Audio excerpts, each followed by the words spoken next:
Hey guys, what's up? Welcome to this episode of the Small Business Surgeon, and boy, do we have a treat today. So today's guest came about as somebody I met back in last December, and she is a wonderful lady. She's been a huge influence on me building the organic marketing side of my business, and I wanted to bring her on and have her tell her story because it's a wonderful story.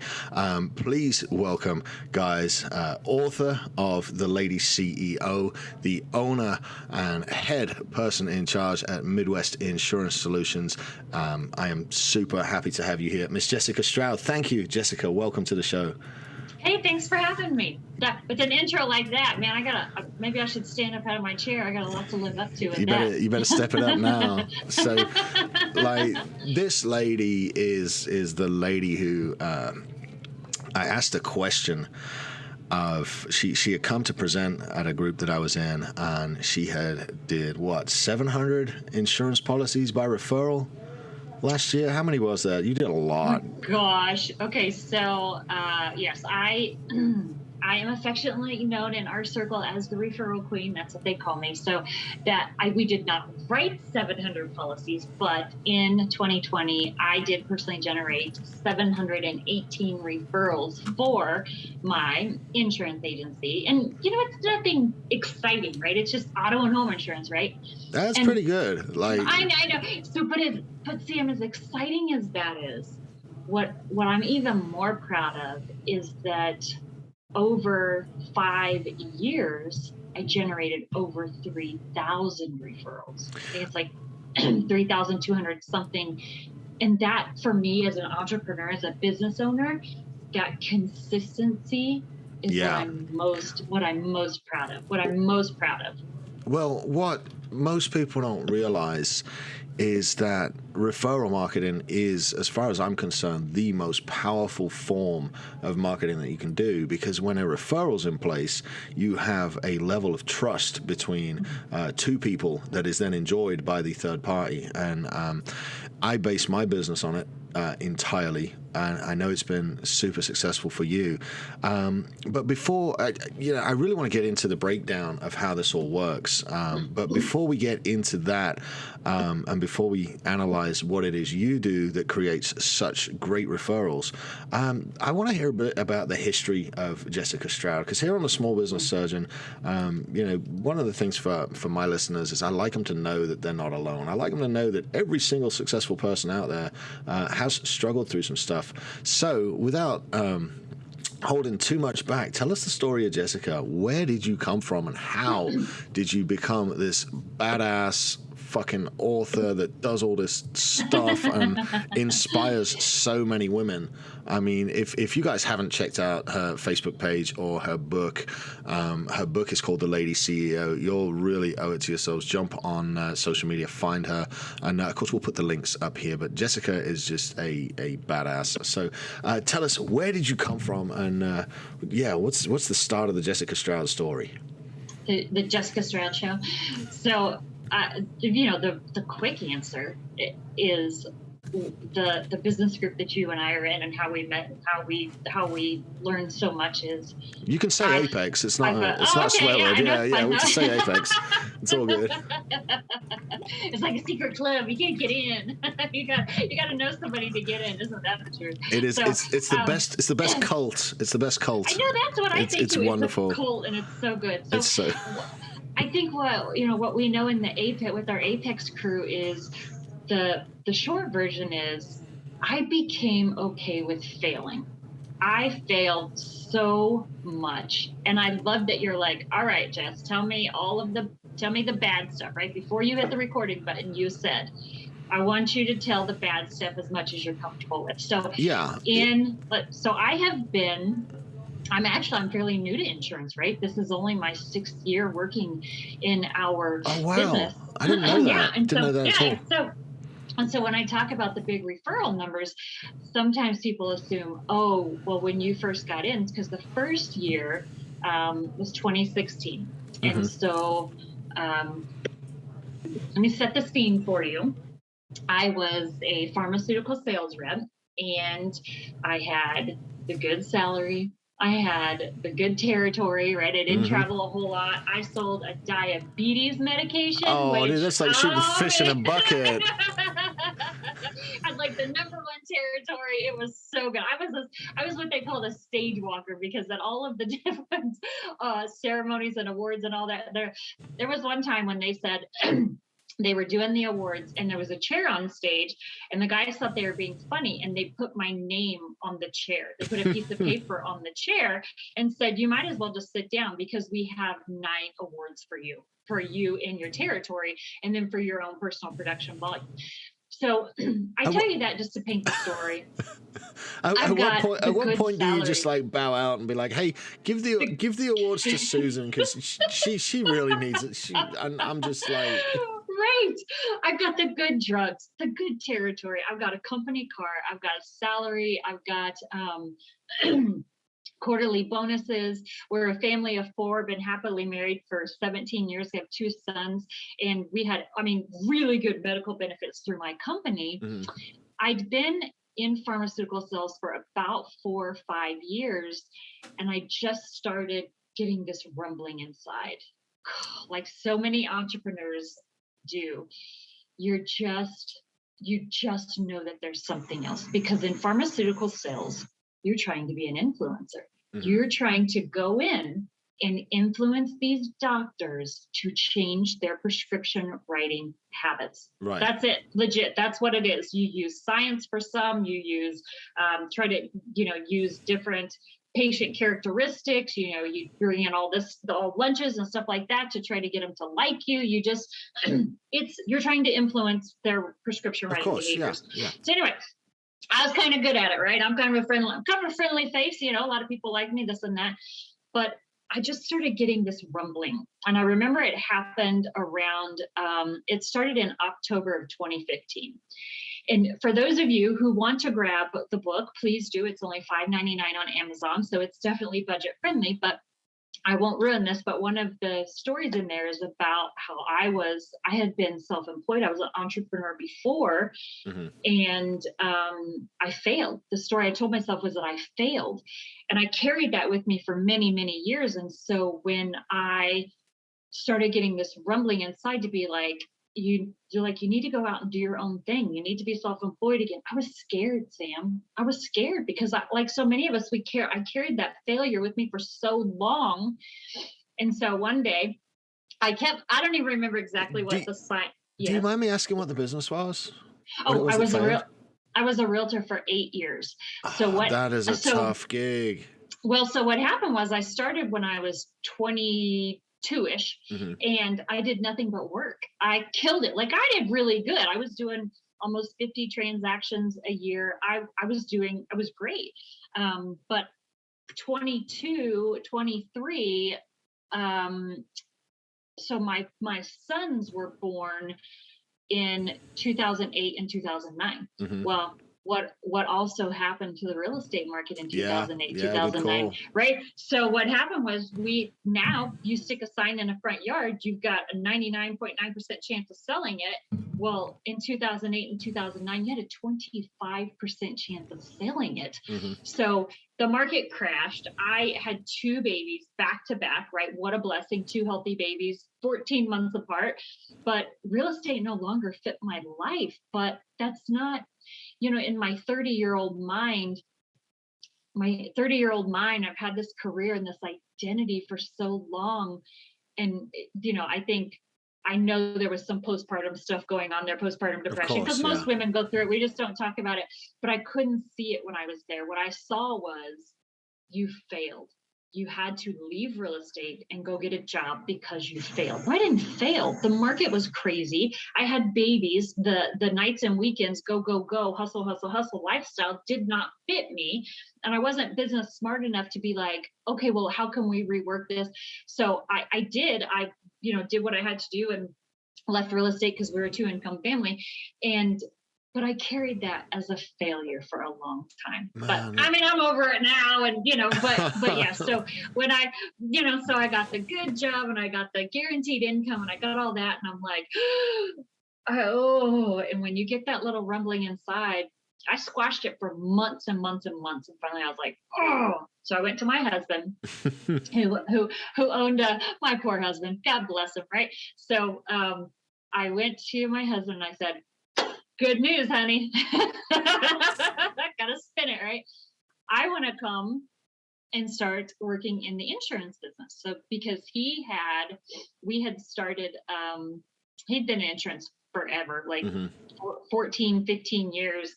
And he started our independent agency. We started it together, but I didn't work in it. And Right, right. I just kind of felt this thing like, okay, I want to go and build that. Like I want to build something that's going to serve my family. I want to use my personality and my skills to build something for my family and not build something for a massive pharmaceutical sales company. I mean, that's the So thing. That's the thing we all forget, that if you know you've got this rumbling in your stomach, if you're not building your dreams, then you are getting paid to build somebody else's.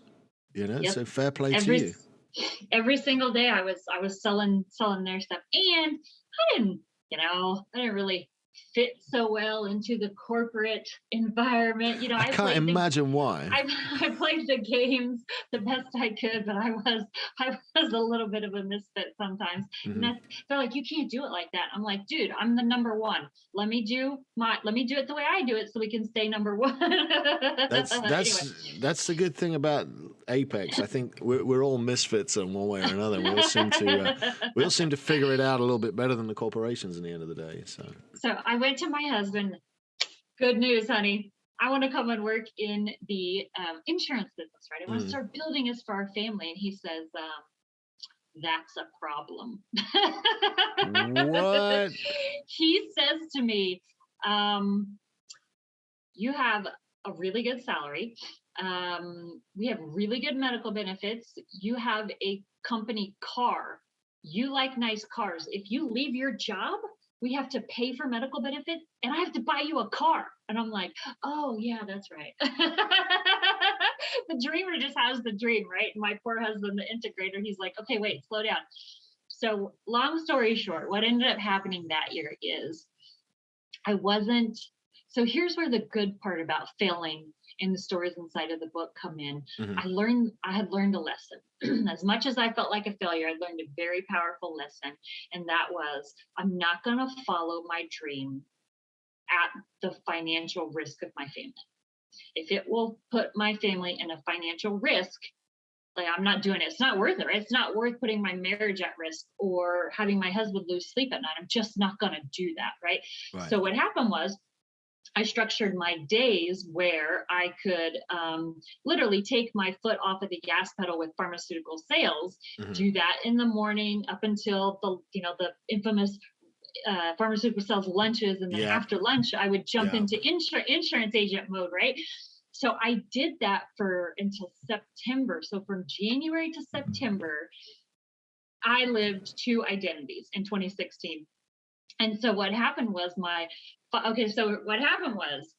I ended with over 300 referrals. I think it was like 346 Wow. in 2016, and I was still working a full-time job. So I don't care what anyone's excuses are. If I can be a wife, if I can be a mom, if I can juggle two literally full-time positions and generate that many referrals, and I didn't know anyone, right? All of my realtor friends from 10 years ago Uh-huh. weren't even in the business anymore, Most of them right? wouldn't be. No. Uh-uh. Now, So. and it's not like, in insurance, they're like, oh, work with your friends and family.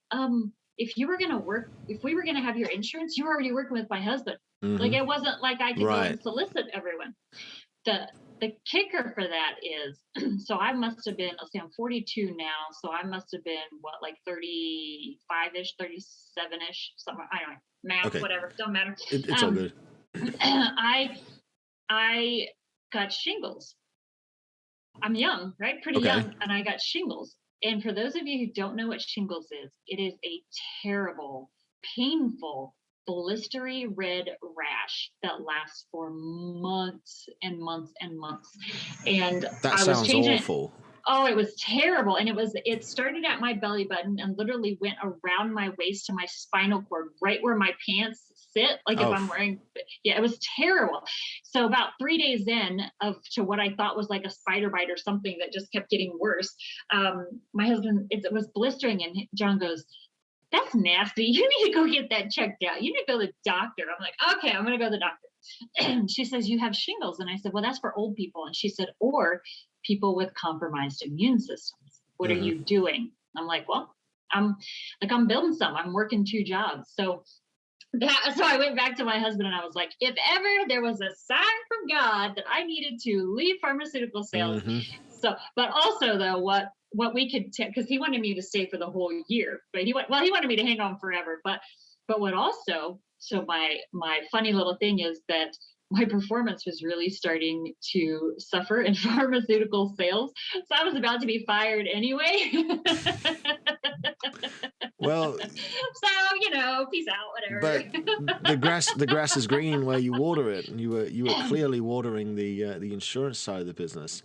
And I clearly was. Yes, I want to go back to the obstacles that were in front of you just then. So you was a mom, you were working in pharmaceutical sales, you had shingles, you made absolutely no excuses, and you still went ahead and did the work. And for those people listening, that's a critical component to success. In around our group, there's a saying. It's what's the saying about excuses, Jessica? The what? The saying we have about excuses in Apex. Oh, the force of average, the fuck your excuses? There you go. I just wanted you to say fuck on my show. Yes. Jessica is the absolute epitome of someone who just said fuck my excuses and went on and got along and got on with it. So, and working for 9 months, 2 jobs, no excuses, was the foundation. So tell me, how on earth did you get 300 plus referrals in a first year working 2 jobs? What did you do? So there's an incredible, I don't roll like most people do. So I used to think when I was younger, the story I told myself was, oh, you're lazy. You're not going to work as hard as everybody. You just don't want to work as hard as everybody else. Well, clearly with the story we just talked about, that's not true, but I didn't understand that. I just work differently than everyone else. So what my deal was, and the reason why I was able to get my territory in pharmaceutical sales to number 1 and stay at number 1 is because I didn't treat all the doctors equally. Like in the pharmaceutical sales, if this is your bank of doctors, you go and see these doctors. Well, for me, I was like, I sell a diabetes drug. Which of these doctors has a high patient clientele, or whatever you want to call it, of people with diabetes? Right. If only 5% of their patients have diabetes, why am I going to go see them? They don't need my drug. So it was like, if you didn't have a 70% or more client ratio of people with diabetes, I wasn't going to go see you because you didn't need my drug.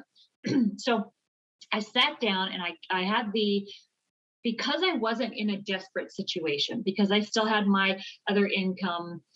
Being desperate will put you in a bad spot sometimes. And so it allowed me this free flowing thinking. And I was like, all right, who is my perfect client? And when it's just you and you get quiet and you can be really honest with yourself, that's when the magic happens. If I had to sell life insurance to pay my bills, I would go get a job because I am not the best at follow-up. I learned that, right? I'm just saying, I just beat myself over the head with follow up. No, I know. Yes. Don't at me about Jessica, the forces of the follow up. I get that. But I just don't at me about that, please. Thank you. You can't hear me laughing, but I'm laughing really quietly, and Jessica can see me laughing. That's making her laugh. So yeah, she's right though. Call the leads, follow up. Yeah, that's where the money's at. So I learned about, I dialed up the lessons I learned about myself in real estate. I'm like, who is my perfect client? Well, people who have to have my product. Okay. Who has to have my product? People who have a deadline, because I don't want to be following up with you for 4, 5, 6 months to see if we're going to do business together. I just don't want to do that.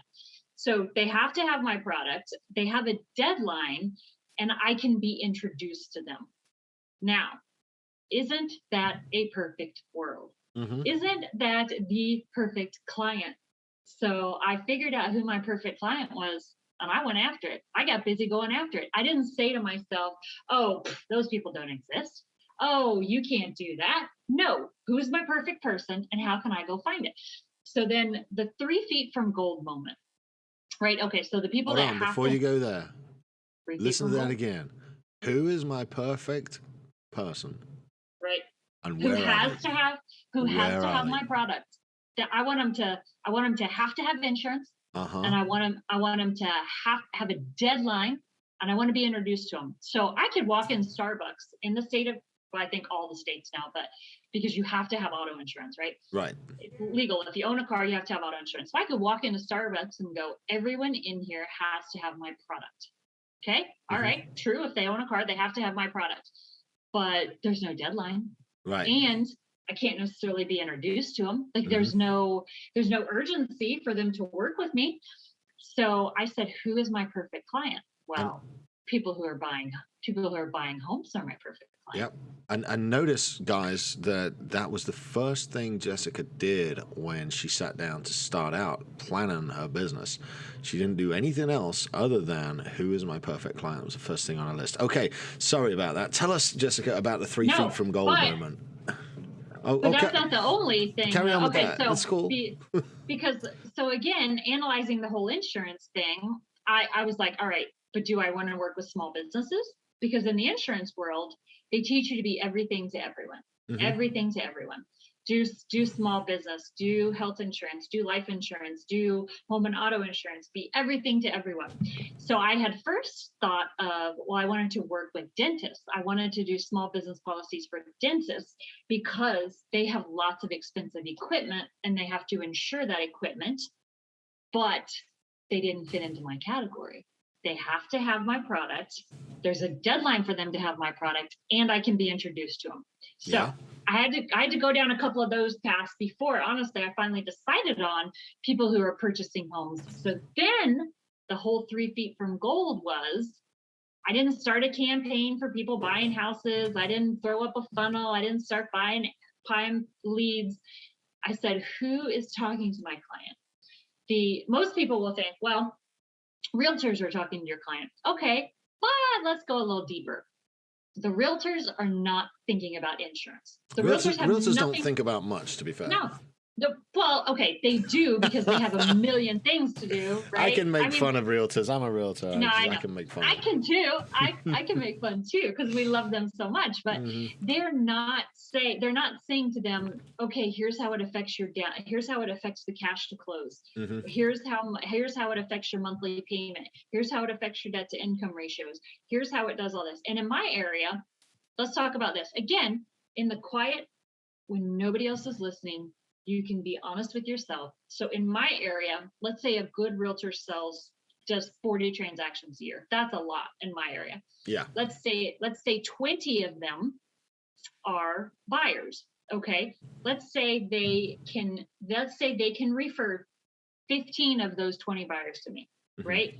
Well, several of them are going to blow me off, never talk to me, whatever. So then we're at, okay, maybe I can quote 10 of those policies and I'm going to close 8 of those policies.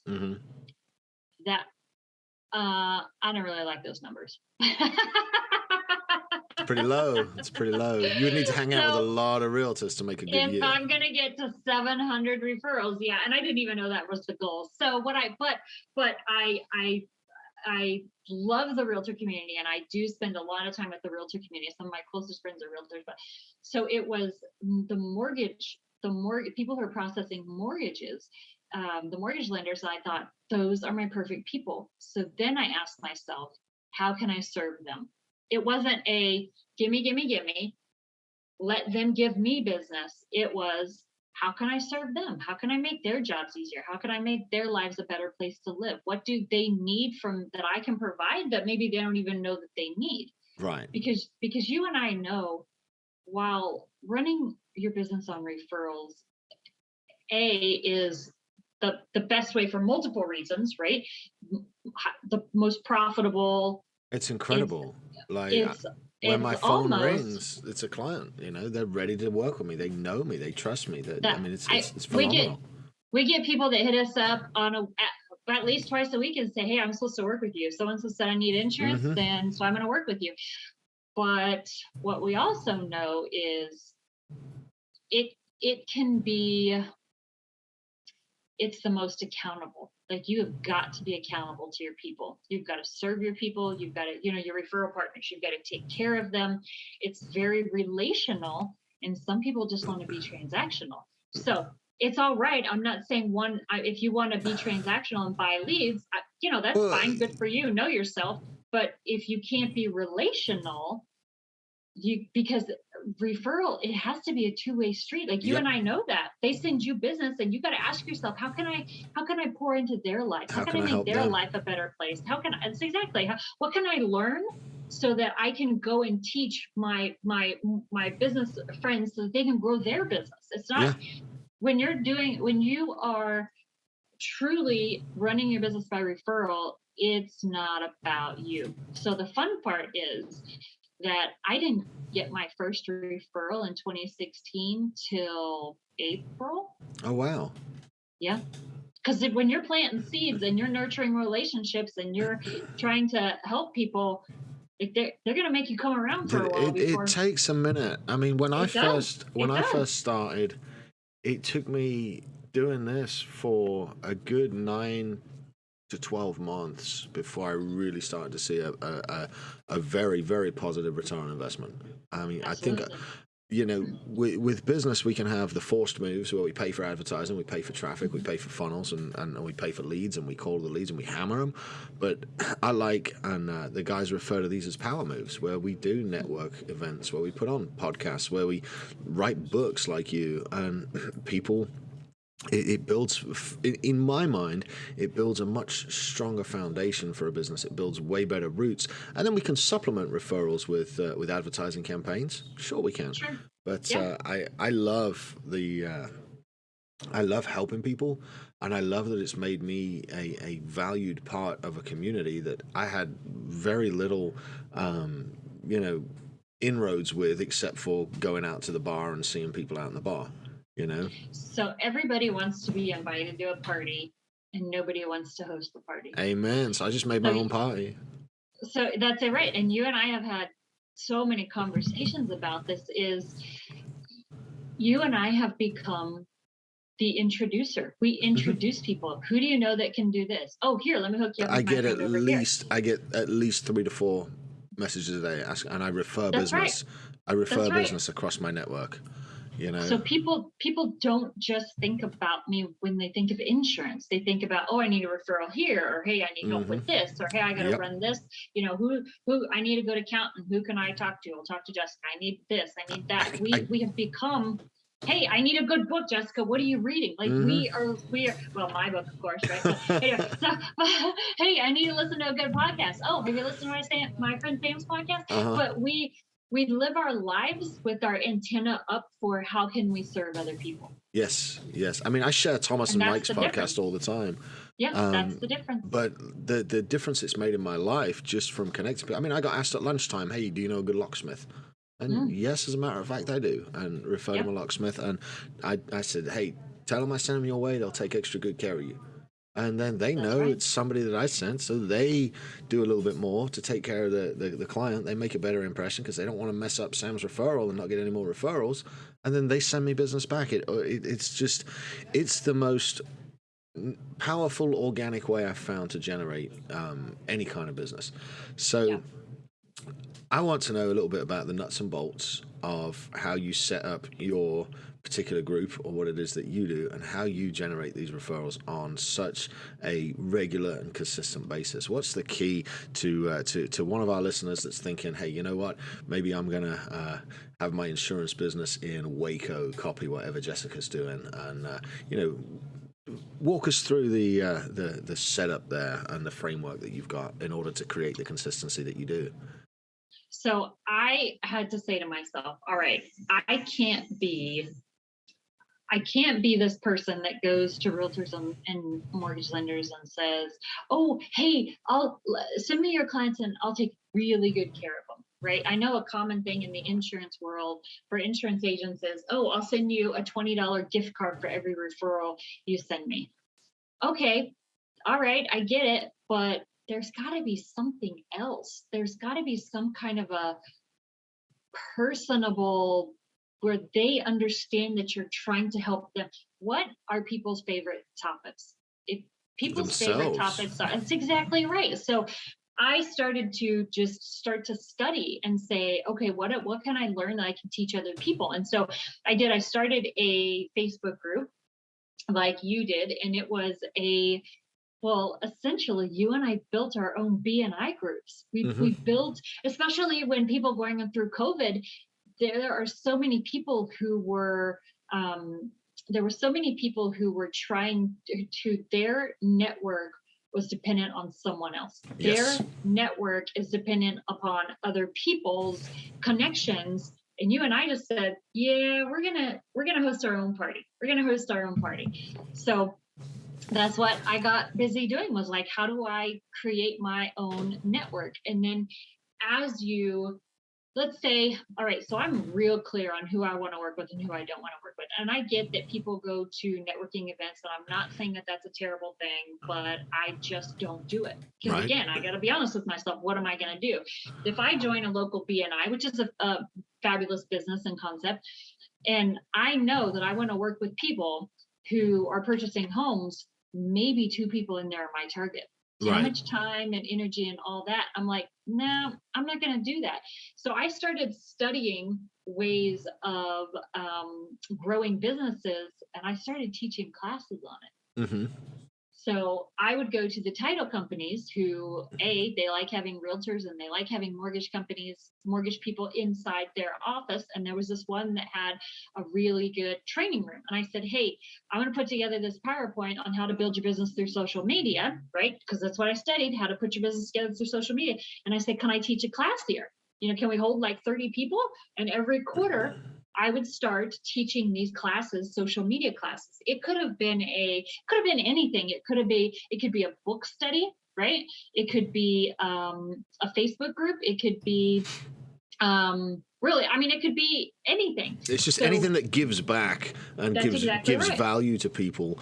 And the key here is to give value without asking for anything in return. Right. Yeah. Right. They're going to find out what you do. You don't have to be that Yeah. person that throws up all over them. Because Sam, I refuse to be the person that would be like, hi, I met you at BNI yesterday. Can I quote your homeowner's insurance? Or, Right. hey, Hey, you want mortgage to buy a person. house? Psst. Hey, Yeah. mortgage Yeah. person, I know that you have four other insurance agents standing in front of me, but send me your business, give me your business. Yep. It's like, what are you going to bring, right? So I had the benefit of being a likable person. I had the benefit of, I would connect with people through social media. I would send them, if okay, here's something else. I would stalk people through social media. I mean, let's be real, that's what it's there for. That's what it's there for. Let's Right. use it like it's supposed. That's what you're It's a supposed to tool. stalk It's a people on tool. there. I mean, Yeah. yeah, it's a So tool. I would stalk people on social media, and if I felt like I could bring value to them, I would reach out to them personally. Right. Maybe I sent them a book. Maybe I said, hey, a couple of days ago, you talked about this on your Facebook profile. I saw this article. I think of you. Hey, I noticed that you talked about your favorite blah, blah, blah, cheesecake, yada, yada. I am going over here to have this cheesecake. Do you want to join me? Right. Plus, I have a book I want to give you. Plus, I just took this class where I can help you stay in better contact with your people or build better relationships or whatever. It wasn't a, hey, can we go to coffee so I can tell you how great I am and why you should send me your business? Dude, it's so funny you going over this. This is the exact stuff I do. Like I sent out a link to an insurance agent today of an interview that Mike Claudio did with Brian McKittrick. Like, yep. and I'm like, here, you'll two find of this. Two of my favorite people. Yep. Yeah, you'll find this super useful. And, I expect nothing in return, but that insurance agent is going to think of me next time they got a real estate question or a real estate need. And then so we're putting people in the room with other like-minded people who can do business together. I might not have sent, just like you might not have sent, I might not send somebody business, but I invited you to come to lunch with me. And I invited these other 6 women to come to lunch with me, and 3 of you did business together. Now, I'm not going to stand up here and say I gave you that business, But But that's what they feel, though. They that's feel exactly right. obligated, and they come back around and say, "Well, Jessica's done something nice for me, so what can I do that's nice for Jessica in return?" And Here, it's always, I mean, it always pays off. here's the tagline. If you want to generate massive amounts of referrals, membership has to have its privileges. If somebody is friends with you, it needs to have its privileges. They need to know I have a friendship with you, which means I know I'm going to learn new things. My life's going to be a better place. I'm going to grow my business. It needs to mean something that they're friends with you, and it's up to you to make sure that that means something. God, you are so right. All right, Kyle, make a show note at 36 minutes into this recording. That right there. If I had a sound effect button like Bradley, there would be a bomb going off right there.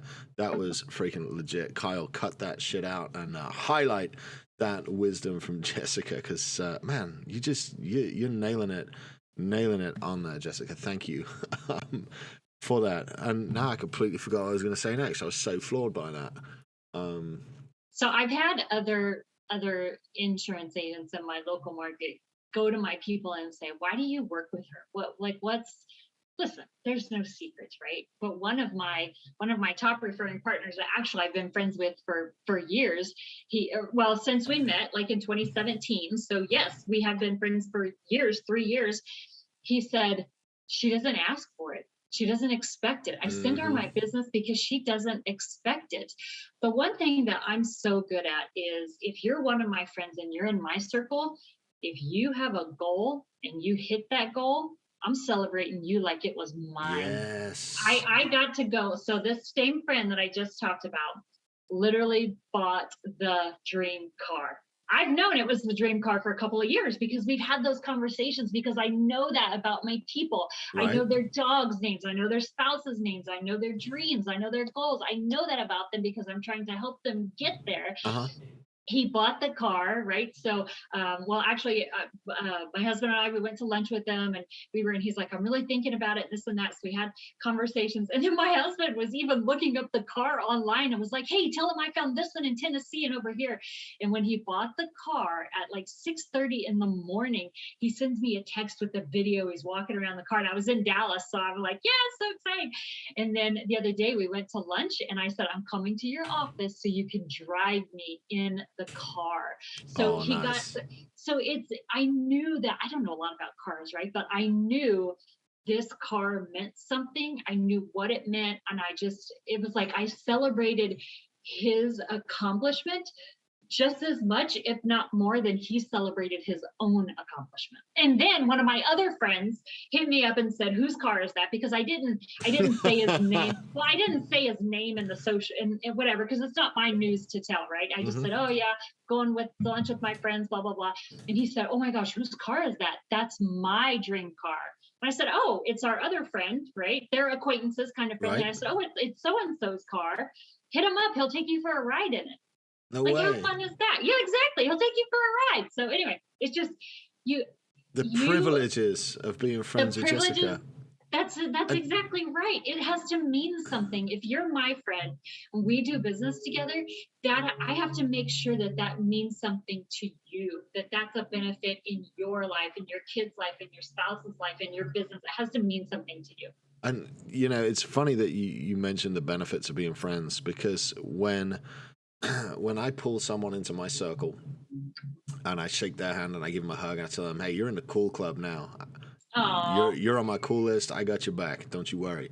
And it's nothing more than just them knowing that I value them high enough to let them pass that velvet rope and into my referral network, into my circles, into my friend group, and all that stuff. And yeah, I never thought of it like that, but I say that to everybody that I let in into the circle. I tell them, "Yeah, you're in the cool club now. You're in the good books." So so I had someone approach me once. It was someone who did mortgages, and this was a couple of years ago, and they found uh, me on the socials, and they're like, "Well, I want in your circle." And I'm like, "What do you mean you want my circle? I want to spend time with you and your people." And I was like, it was a little awkward because I was like, you're asking, right? The way you get into this circle is you serve.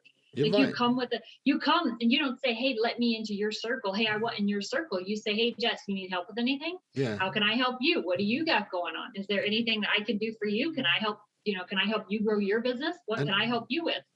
the one of the ways my business really exploded was when I stopped trying to build a fence around everything and made it a big open table. Everybody can come, everybody's welcome, everybody sits down, everybody brings something to the table. We treat it like a That's potluck. right. And provided you are consistent in bringing things to the table, you can take as much as you want from my table, Sure. take as Yeah. much as you need, and it's just it's just worked. Don't build taller fences, build longer tables, and invite everybody and show that value. So, man, we're getting pretty deep in here, Jessica. I'm having a lot of fun, and especially at the faces you're making, which which I'm a little tiny bit expressive, tiny I bit. no, I love it. But I wanna keep moving on and talk about we covered the struggle, we covered the setting up of the business, but let's talk now about 6 years into this. Let's talk about the lady CEO that's got a book out, that's on all these podcasts, that's doing business consulting and selling insurance. Man, you are just the poster child for Apex and coming through it and learning and stuff. So tell us a little bit about what your day to day is like now. Are you one of these guys that sticks to and lives by a calendar? Do you have a morning routine? What does Jessica look like from a day to day? Oh, geez. Well, I will tell you that this is my 6th year in insurance. And because I grew the business the way I did, I forced myself to grow as a person, right? So Right. I have my referrals without asking academy where I have private clients that I help. And again, the Wait, referrals are what's great. the name of that? My referrals without asking academy. Dude, that's referrals without asking. Write that down because that's going to blow up. That's your training So class. yeah, referrals without asking academy. Just hit me up, find me on the socials. We'll Fine. get Yeah. to that bit, but referrals without asking, that's a really good name for an academy. Yeah. All right, so So sorry.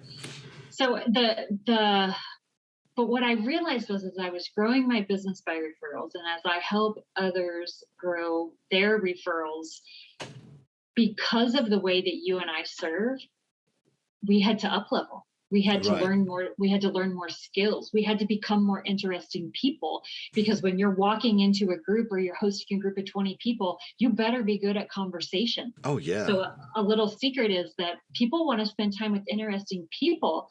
I worked to become interesting, and that was more of a gift to myself than I could have ever given to anyone else.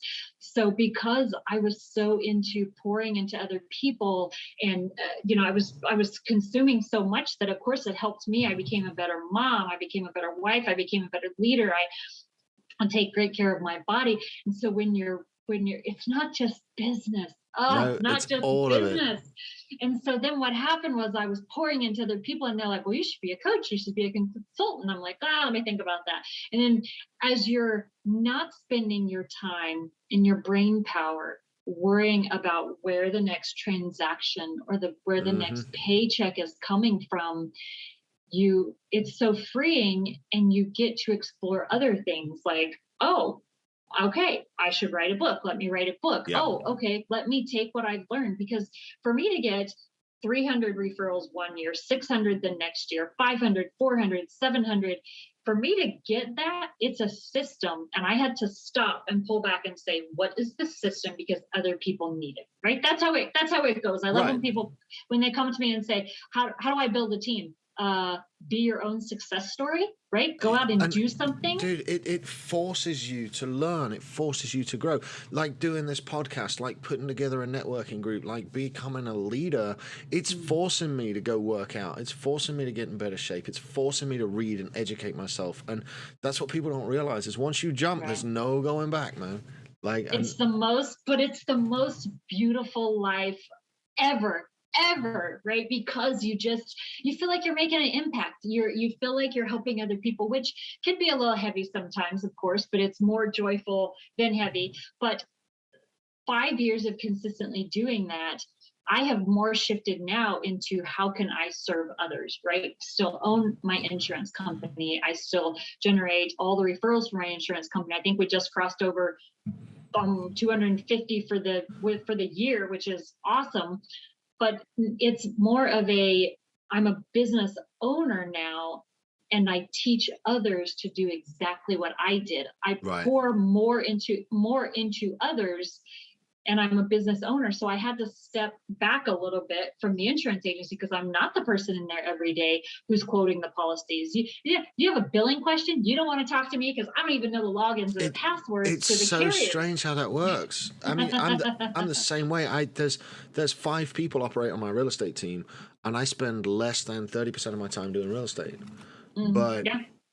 and that's coming from 2 years ago. Where's the next deal coming from? Running ads, trying to find the next referrals, trying to find the next clients, trying to find all this stuff. And now my time is spent developing other people and pouring into them and building their companies with them. And then the real estate referrals just come. And I do the legwork. I do the reading. I make sure everything's right. I shake the client's hands. I set up the stuff, but like all the back end is handled by a team. All the front end's handled by a team, and I get to do what I'm good at. And what I want to let people know, man, is if they do the work and they follow a program like yours that you've put together, or they follow a program like Apex, it gets really good when you get out on the other side of it. Yeah, it really does. It becomes a place where you're serving other people at such a high level that they want to serve you back. It helps to grow their business. It helps to grow your business. And then a huge gift for me is because of that work that I did, I provide a warm, safe place for a team that comes in and works in our insurance office, right? We've got moms and dads that come in, and it's an environment where if their kids are sick or they want to take a week off and go drive across country, they're not going to be judged, or nobody's going to be mean to them, and they don't worry about a paycheck. And you know why? It's a warm, safe place. They don't have to worry about a paycheck. It's a great place. They get to grow. They get to live their dreams because I said, how can I serve other people? It is without a doubt the best feeling in the world. Yeah. Knowing that other people's families are being fed because of you serving somebody else and generating the paychecks. So, yeah, wow. All right, before we run out of time, tell us a little bit about your book, The Lady CEO, and what that looks like and the project behind it. Because I know I have 15 or 16 copies of it, but I've not read it yet, so forgive me. I've got about 6 books in a queue between most of you guys and between a lot of book referrals that I get whenever I post a book thread. I love to read. I devour books. But tell us a little bit about yours, and if you've got a second, tell us about the process of writing it, because a lot of us think that you got to sit down with a pen and a paper and a typewriter and knock one out. How did you how did you get that? How did you even write a book? Tell us about the book. Come on. So I one of the most amazing things about the Apex crew is they see more in me than I could ever see in myself. Right. So I show up. I get that. I show up like you see way more in me than I see in me. And I love it, right? You saw more in me. You were the one that pushed me to start my group. Like, you saw it in me. That's so, right. I mean, yes. Stop. I'm going to cry. Oh, cry. Go for it. You'll be the first guest that's cried on the podcast. Get it out. So our friend and mentor, Ryan Stuman, said to me, you need to write a book. And I'm like, what the fuck am I going to write a book about? Right? Nobody wants to. Who's going to? I got nothing to tell. And he says, look at your life. Right? And I'm going to start crying here, but look at your life. Look at your marriage and your kids and how you call your own shots, who you work with and how you work. And just FYI, I don't get up to an alarm unless I got to get the kids to the bus stop, right? That's just not, I just don't. That's not how I live my life. I travel more than ever before. And I pour into and serve so many people and have these adventures with my kids. Like, I'm not next week, but the week after, I'm taking my 12-year-old niece on a trip, and she's never been on an airplane before. Listen, roll with Aunt Jess. We're going TSA pre-check, and you're coming on the airplane with me, right? We're going on a trip. It's going to be great. And so, but what Ryan said is, you look at your socials and you look at where you are now, and I know it's not easy, but people think your life is sunshine and rainbows. Mm-hmm. They have no idea that you grew up in poverty. They have no idea that, your dad tried to commit suicide, and that your parents basically didn't want you and your brother, and that you failed so much. And I'm like, oh, like I should tell people that? And he's like, yes, you should tell people that. Yes. So he, in true mentor fashion, he called me out in front of the group in October of last year. And he says, this is a group of about 100 people of my peers I have so much respect for. These are family, what we call family of choice, right? Mm-hmm. You're my family of choice. And he said, Jessica's writing a book.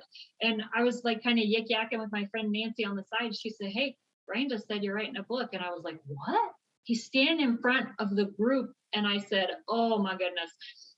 And so it was not something that I necessarily wanted to do. And so it took a couple of months for the seed to germinate inside of me, for the idea to even gain some steam, because like most of us, right? You have an idea and maybe you tell someone, maybe you don't. And it kind of grows a little bit and grows a little bit. And by the time you tell people, you've been thinking about it for 2 or 3 months, you have it all ironed out and whatever. So I am not a sit down and work from this time to this time kind of person. And I'm not real structured. Okay. Just gonna put it out there. Don't at me about that. Don't send me special planners. I've tried them all. I'm not doing it. I'm gonna go with the flow, and I get it done. Right. Thomas Keenan's gonna send you a shot collar after this. He's gonna get you one of those zap you on the neck every time. No. Thomas Keenan and I are very close friends. So he has actually, when I first got into Apex Executives, Tom was my coach. And so he got to deal with this hot mess of craziness for at least a year. But anyway, so he's used to it. But even though I'm not real structured and all of that, look what I've created. Oh, it's amazing. It's okay. It's okay if that's not your gig, no big deal. So the first thing was I had to decide, what am I going to write about, right? And then I decided I was going to write about my failures. Like I failed my way to success. Okay. That's all failure is. As long as you don't quit, it's the foundation you build success on. It's how we learn, man. So my girlfriend said to me a couple of months ago, she said, oh, well, I know where all the bodies are hidden. And I was like, do you know I just wrote a book about all my failures? Like, it's on paper. Anybody can read about it. I got no hidden bodies anywhere. I got no secrets, right?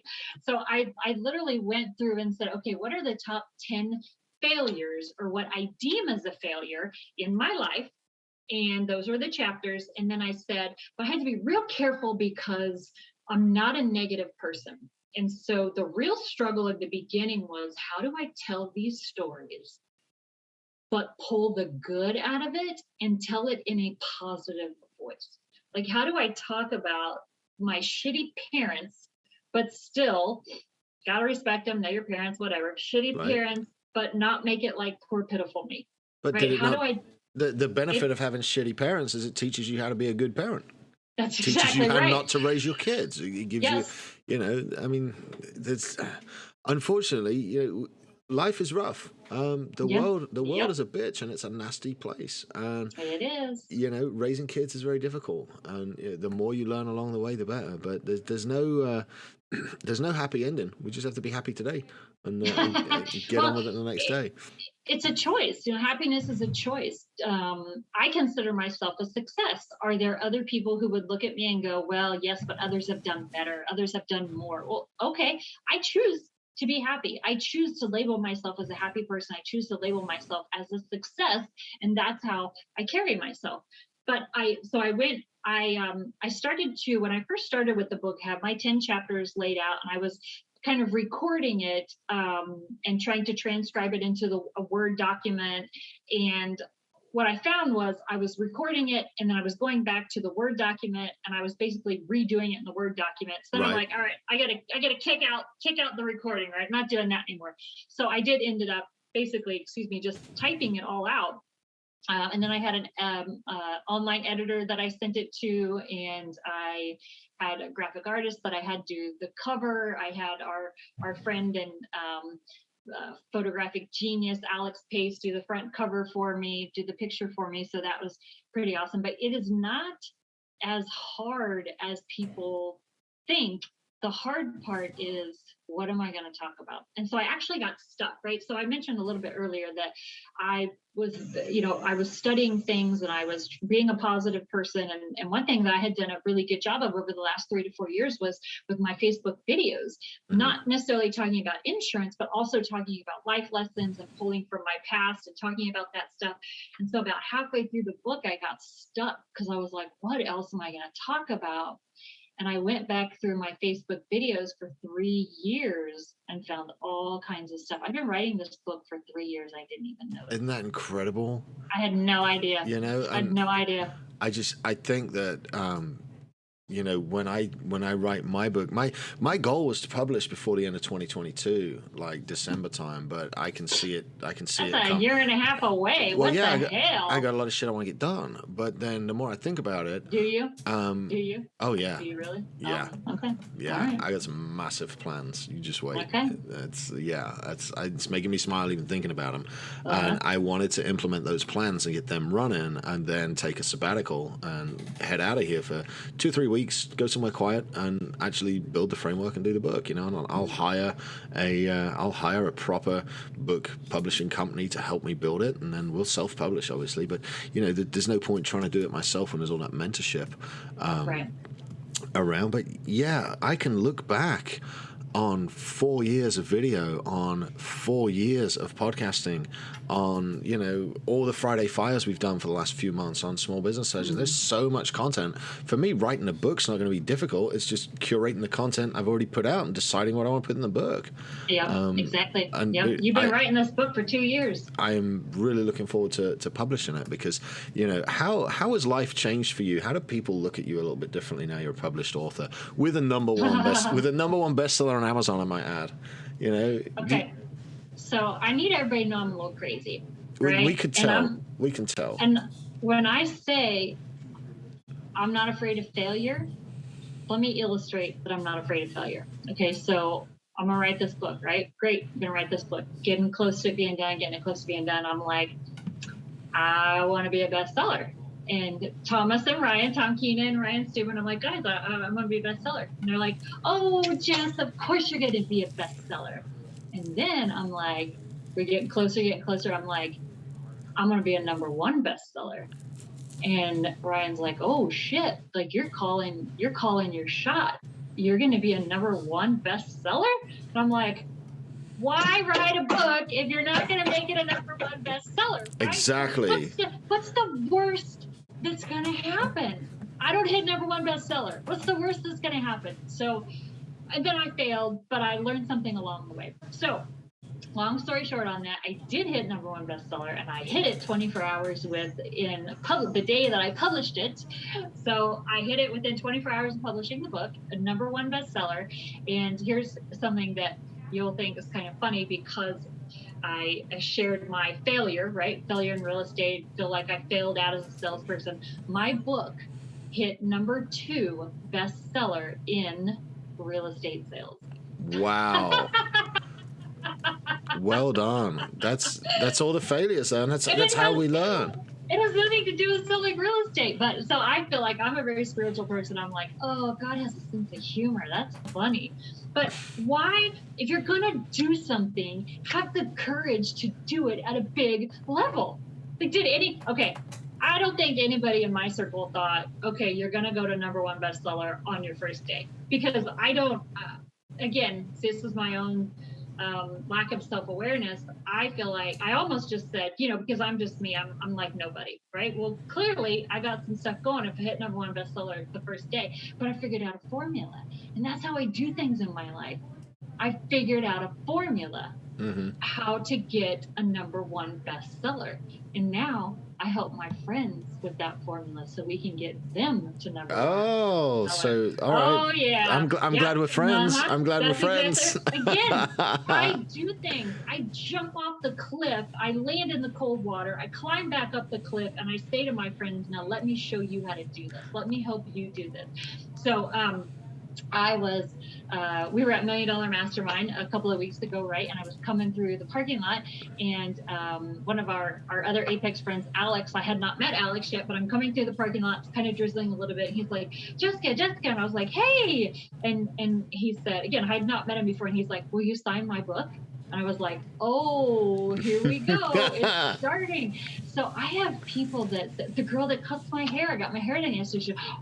And then my boyfriend, he hurt his foot, and I was telling him, in Jessica's book, she's talking about how she was listening to David Goggins' book, and so she ran on a broken foot for 4 miles because she said we don't stop when it hurts, we stop when it's done. Like, people are now sharing my story. Dude, it's so cool. My failures have now encouraged other people. They look at that and they go, oh, well, if Jessica can survive that. And in the very end of the book, I talk about, I want you to think, if Jessica can do it, then I can do it. Jessica Stroud, you are an amazing human being. I have 2 more questions before we wrap this show up, and I ask these of every single guest. So, but wow, just thank you for. I mean, it's just been an hour of sharing, and it felt like 5 minutes. But if you are listening to this show as a small business owner, right? And if you could go back in time, Jessica, and give one piece of advice to somebody starting out, something critical that's really helped you, what would it be? Think about yourself less. I like that. Because when we first start, it's like, how can I get business? Mm-hmm. How can I build my business? Okay. I don't study insurance. I don't study how to build an insurance business. I study how to help realtors get more business. I study how to help mortgage people get more business. I study how to get multi-level marketing people, how they can get more business. I study how to help other people. I think about myself less than I think about other people. That is, I mean, that's been critical in what I've done. I wished I discovered worrying about people more than I worry about money a long time ago. It's just very difficult to do. Like I said, when you're in a startup phase, it's all about shit. Where's the rent coming from? How am I going to eat? You know, you get to know all the flavors of ramen. You know, and that is just critical. That's some amazing information. Learn how to serve others. And the last question I got for you, Jessica, where do we find you online? How do the guys listen to the podcast go follow you, get your book, and figure out what's going on in the life of Jessica? Where do we follow you?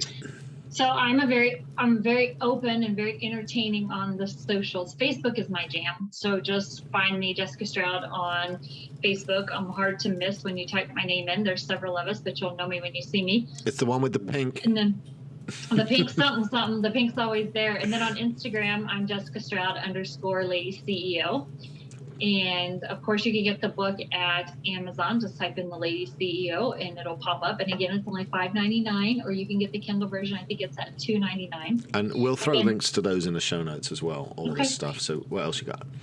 And then inside of the book, I have done bonus videos that go along with the book. They don't cost anything. You know, there's not a package to try to sell you by any means.